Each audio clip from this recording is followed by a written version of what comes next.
Iris Bella gugat cerai Amarzoni setelah 4 tahun menikah. Kisruh pernikahan berujung ancaman pisah. Biduk perkawinan pemain sinetron Amarzoni dan Iris Bella benar-benar goyah. Kisruh pernikahan itu memuncak setelah Iris Bella menggugat cerai Amarzoni ke Pengadilan Agama Depok, Jawa Barat. Iris Bella menggugat cerai Amarzoni pada tanggal 6 November tahun 2023. Gugatan cerai Iris Bella terhadap Amarzoni itu tercatat di nomor perkara 3123 PDT G 2023 Depok. Sidang cerai perdana telah digelar pada tanggal 16 November tahun 2023.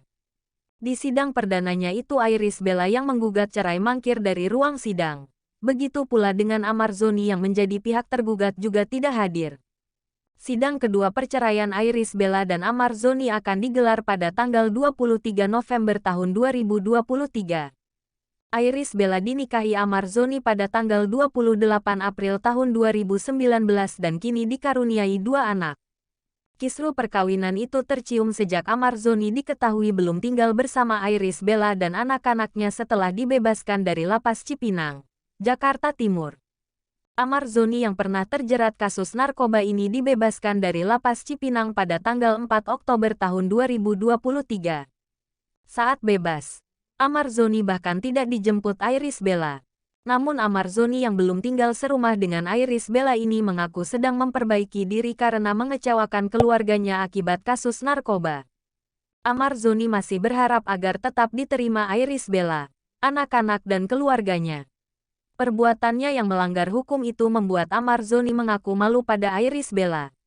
Alih-alih menjadi lebih baik, Amarzoni malah kembali terjerumus kasus narkotika. Amarzoni divonis selama 7 bulan penjara setelah terbukti menyalahgunakan narkotika jenis sabu. Setelah menjalani rehabilitasi selama 4 bulan di Lido, Sukabumi, Amarzoni menyelesaikan masa tahanannya di Lapas Cipinang.